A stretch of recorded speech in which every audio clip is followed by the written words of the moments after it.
Hello, and welcome to Voices Unleashed, in which we celebrate singers, artists, their influence on our community and beyond.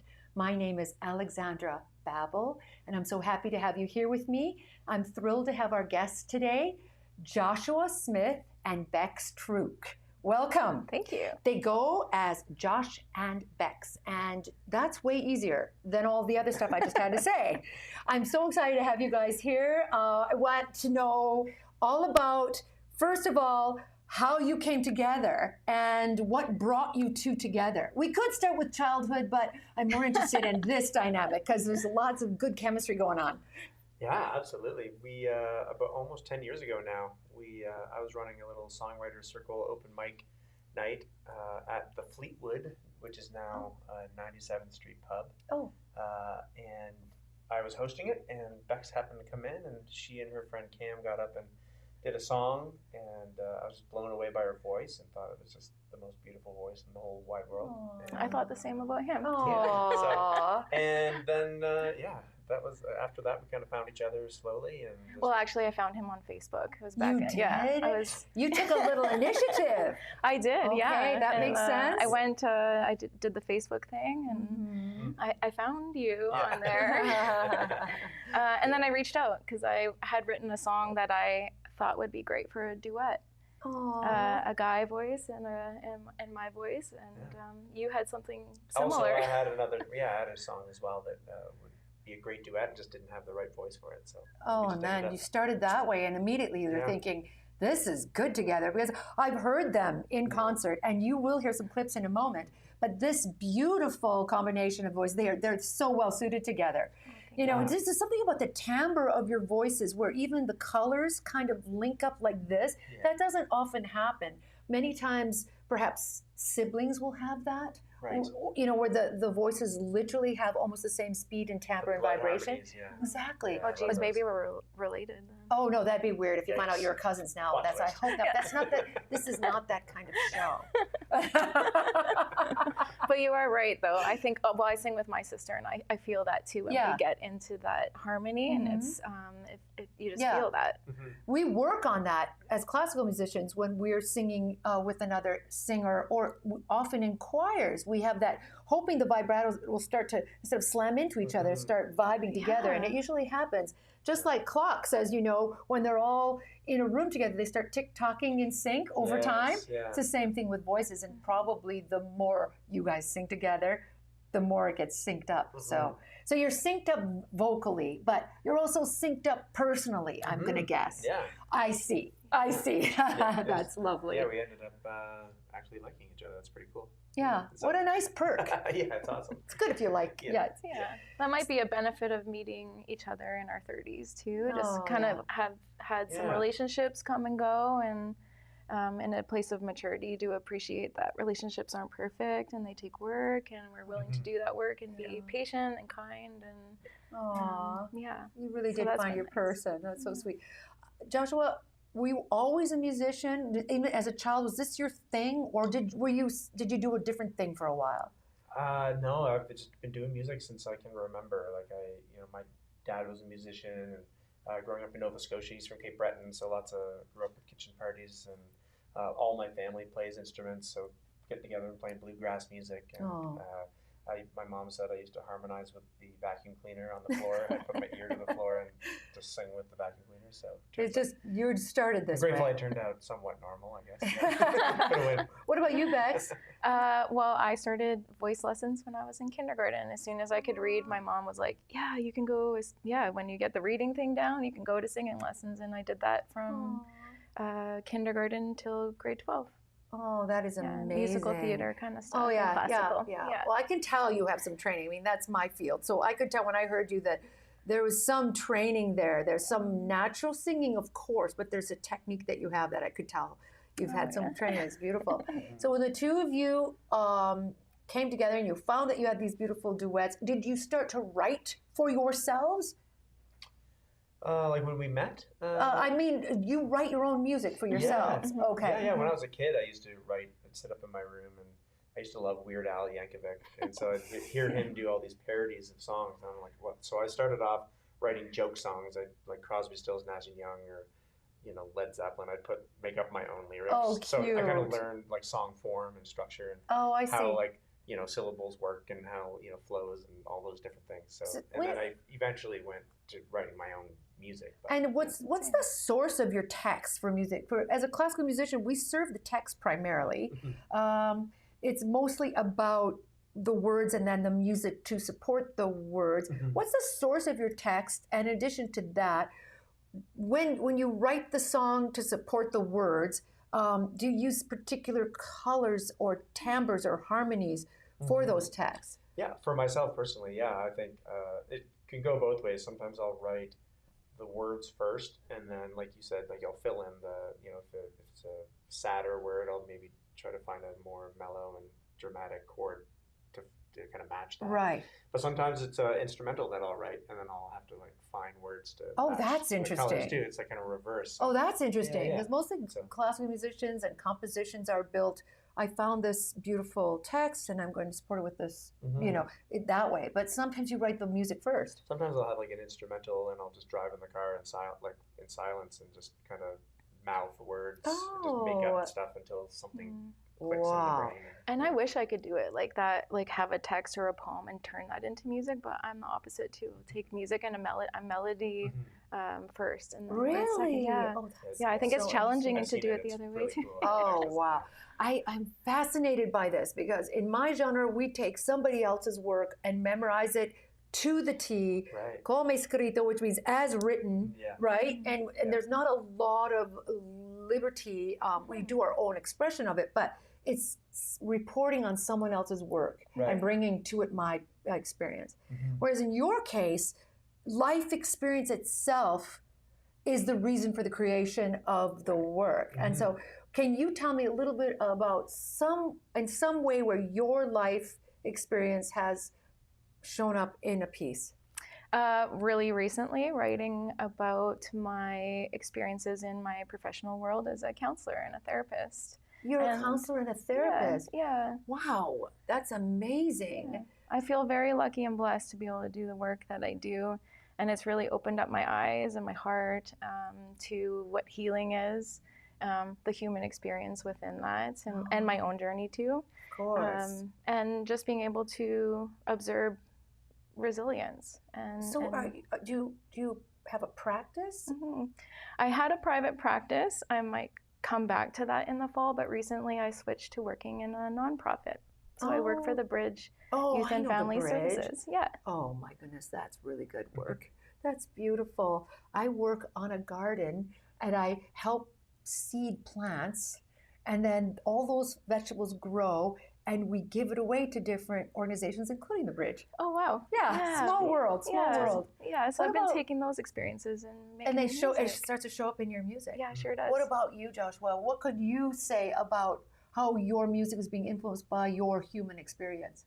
Yeah, I mean, it's almost impossible for it not to. Like, that's, it's kind of an avenue that one of my only spaces to release and to, speak my mind and get all my thoughts out of the complications of the world and life and the human experience. Yeah. So, it's my favorite way to express myself. Wow, it's almost its own catharsis then, hey? Yeah, so, it is. That's therapy. Amazing. It's an amazing way to approach it.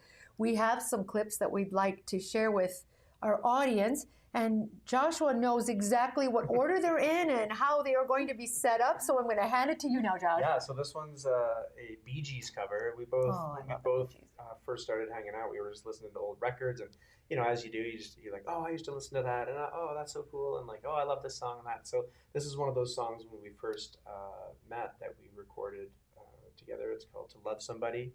The Bee Gees, and Great. Thank you. So RJ, take it away. RJ's going to give us our clip.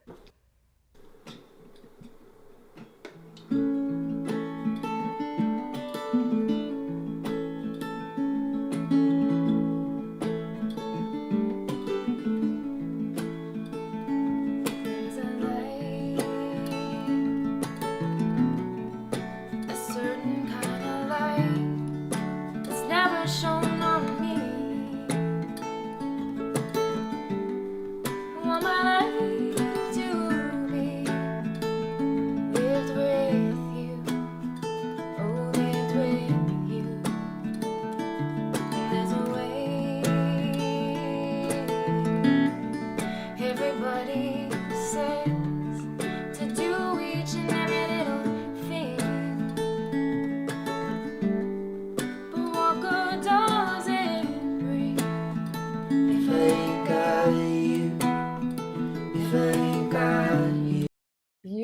beautiful. It sounds so beautiful. Oh my goodness. Well, it's going to, I have to make a comment. You all noticed it, and I have to talk about it. This hair change, that was a lot of hair, and then all of a sudden, none. The hair journey on Instagram, I creeped you. Yes. No, I've had it for long hair like that in that video for probably just about 10 years. I've had long hair for over that, like just kind of in different kind of increments, like growing like a chia pet kind of thing. So, but just randomly kind of was like, you know what, I think it's time to let it go and just. Now, did you check with Bex first? No, you just all of a sudden said, "Who are you? I don't know who you are." Kind of. We've had chats here and there, but what have you done with my person? Oh my God. Well, that's so weird. But oh my goodness, that's so beautiful. You guys sound so good together. The cover thing, when you do a cover, so this is all new to me as well. You're doing a cover, you're representing another person's work, but you're bringing your own flavor to it. Do you feel you have to be particularly loyal to the way they have done it, or are you actually out to show something new in the piece? I try to, I learned when I was younger just to, I grew up going to church, and I'd mess around with like old hymns and stuff and try to kind of like a Ray Charles thing. He used to kind of try to put his own lyrics to old hymns and stuff like that kind of. And so I've just learned that as long as I don't mess with the melody of the song, like the vocal melody of it, you can change chords around that. Oh, sure. I found, and then kind of freshens it up, but kind of keeps that familiarity for the listener, the person that grew up with that song. They're like, I recognize this, but I don't know. And then once you get to the chorus or something, then they're like, but I think you're right. Fresh. It makes it fresh and fresh. So we just try to keep the integrity of the song, but then just try to do our own thing and not stray too far from a business perspective, because this is also brand new to me. Do you this belongs to someone else? Did you have to pay SOCAN or anything because you're doing a cover of a piece? So we register it with, we license it and make sure it's all legit and stuff. All right. All the music in my world is totally public domain because it's a bazillion years old, right? So I didn't know about that. So tell me about your next clip then. Well, we've got Ghost, which is a song that I wrote for my dad who passed away back in 2020. Yeah. And so I kind of just before COVID happened, he just kind of passed away out of nowhere.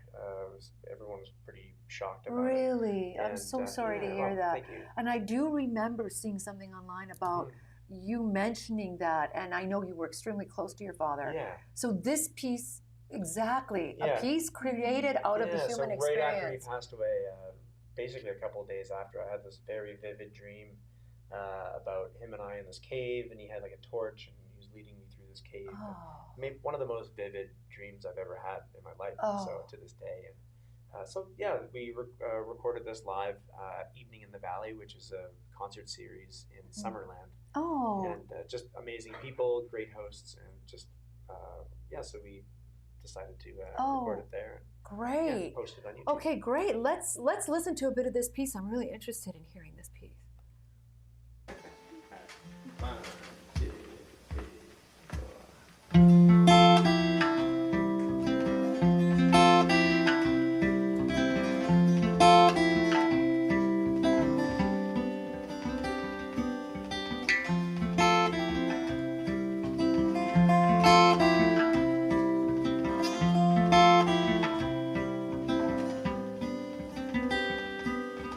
When I think about you, my body starts to shake. So I close my eyes, I sit around and I wait. I wait for something else to fill the spaces that you left, like a cavern buried deep inside my chest. And you were like the torch, and beckoned me to follow. I'd whisper as if not to spook your ghost. And when the fire died, I wouldn't make a noise, I wouldn't stir the memories with my voice. Beautiful, beautiful. We have to check in for the chorus. I was just waiting for the chorus, but it's just about to come, right? That's beautiful, and I love that. I love that piece so far. It's just gorgeous. What was that setting? There was a lot going on behind you. Yeah, well, they built a custom little stage in a garage, and then they just have a bunch of posters of all the shows they've done there. I see. Had so many artists coming through there. Oh, all the time. it's a series. Super cozy. Yeah. And does that happening this summer as well? Yeah, all the time. And do you have all that posted on your website? Yeah, I don't think we're performing there this summer. Oh, okay. But they have an email list. Yeah, they have it's so sweet. That's so sweet. Awesome. That's amazing. I imagine when I look at that, and I imagine you'll run into some of the same people in the audience as well as performing, and this network of friendships start to build, and this idea that music really brings people together. You said you sang with your sister. Yeah. Is she still singing too? She sure is, yeah. She released an EP last year, and she lives in the Kootenays. Oh, wow. And she's also a comedian. So she mixes comedy and music together, and she's pretty spicy and racy. Oh, and she takes after my grandma. So my grandma Your grandmother was a comedian. Oh my. Yeah. So she's got the comedic genes, and she's very talented and a great singer. And she grew up as she did musical theater, and her thing was Shirley Temple. So she's got a big, boisterous voice, and it translates well to what she is doing now, which is kind of folk rock. Where did you grow up, Bex? In Oyama. Oh, so not far from here. No, I'm an Oyama. Way over there. Yeah. Yeah. Oh, I see. And was it sort of a singing family like he had? No, not at all, actually. So we tried many things like Highland dancing and soccer and skating, and none of it really stuck. But first singing lesson I knew at that moment. So didn't grow up in a musical household. My parents always listened to music, like Shania Twain and good, the classic 90s country. But no one played. But I knew, I just felt so grateful. My mom saw us around a piano, and she really honed and fostered that interest, and made it available to us to be able to explore that, and it stuck. Yeah. That's amazing. I just love that. So there's one more clip, right? Yes. We've got, the song is off of our last, most recent EP.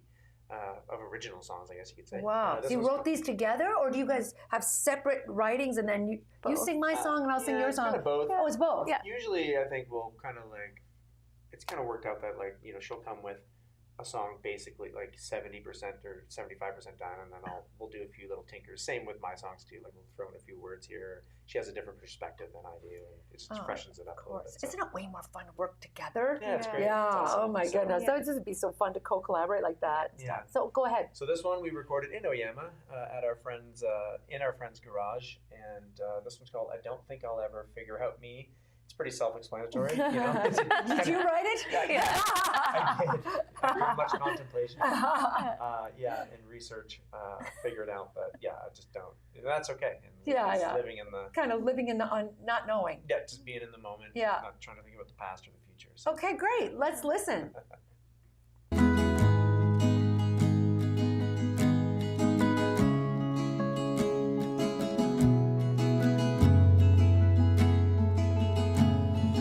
Winter is here, my first one alone.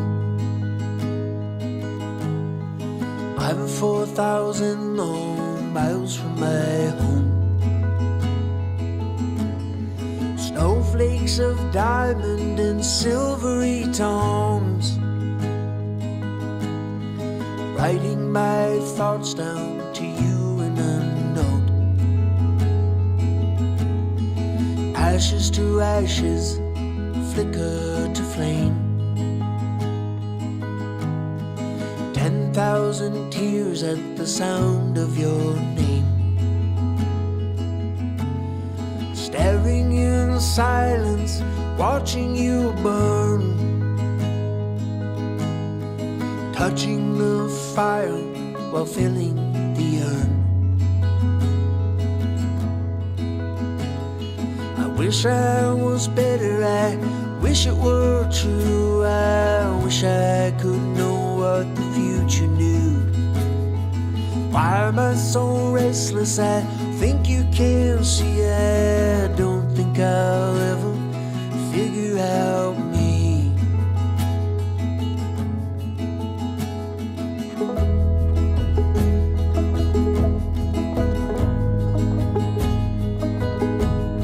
Beautiful. Oh my gosh, that's the quality of that video is really beautiful. Oh. That's like the colors and the lights and Our everything. friend Jackson Yeah. Parker. Did that Oh, one, you yeah. know what? It takes a It's team, great. doesn't it? But Yeah. that was beautiful. The setting was beautiful. Yeah, it's There were awesome. individuals sitting behind you and around you. Who are those? So Glenn, who was playing the bass, that's his garage. Okay. Yeah. And then who else was in there? Luke. Oh, Luke. Yeah. Of course. Yeah. A He friend. was on the Yeah. cajon. Oh, He was yeah. in the background there. that's So just it's it. just a beautiful property there. It's out in Miami, just overlooking the lake. There's an ease about your music and a peacefulness and makes me feel good to listen to it. It's got a good energy. Thanks. You know, it's a peaceful energy. You know, Okay. not everything is peaceful, I understand, but there's just something about your music that's really accessible and beautiful. So Thank you. what's coming up for you guys next? We head to a couple of great festivals this summer. Oh, what are those? The Peace Valley Folk Festival, and we just got back from Dun Folk and Around, and we're looking forward to. Yeah, that one was great. We've got your at Dun tour dates Lake. listed Yeah. here. RJ is on And top of it. Yeah, we're playing High River Folk Society there in Alberta. We're doing a show with Joel Plaskett coming up here. Yeah. Oh, that's Halifax, exciting. Nova Yeah, that's a Scotia, big opportunity. We really artist. Yeah, look we're up pretty to stoked him. for that. Wow. Yeah, we've got some other kind of winery gigs around. Like we Oh, play, man, you and guys Creekside in Yeah, the fall, Creekside. Creekside Theater. Yeah, in the fall. Wow, you That's guys a are good one. busy. excited. That's Yeah. amazing. And how do my people find you if they want to talk to you or hire you or invite you over for coffee? Probably our website's the best. Yeah. JoshandBexMusic.com. My name is spelled with an X, so yeah. Bex, Josh and Yeah, Bex. Also, Josh and Bex music just on Instagram. It's all the same. Yeah, so all the Bandcamp. same on all the platforms. Yeah, okay. Yeah. So, Well, that's great. And if people would like to buy some of the music that you've already recorded, how do they go about that? yeah, you can go to bandcamp.com. And find your yeah, name. so Band, so you're on Josh and Bandcamp. Bandcamp.com. Okay, we just want to make sure everybody Yeah. can find you Yeah, and I mean, come we're to your on shows. all the streaming services as well, like Spotify and Apple Music. and all That's so wonderful. Yeah. Oh, Yeah. thank you so much Thanks for for having joining me. us. Of course. I wish you guys all the best for your continued success and all the music that you're about to create, and Likewise. really appreciate both of you coming in. Us too. Thank you so much, and thank you all for joining us, and we will see you next time on Voices Unleashed. Thank you so much.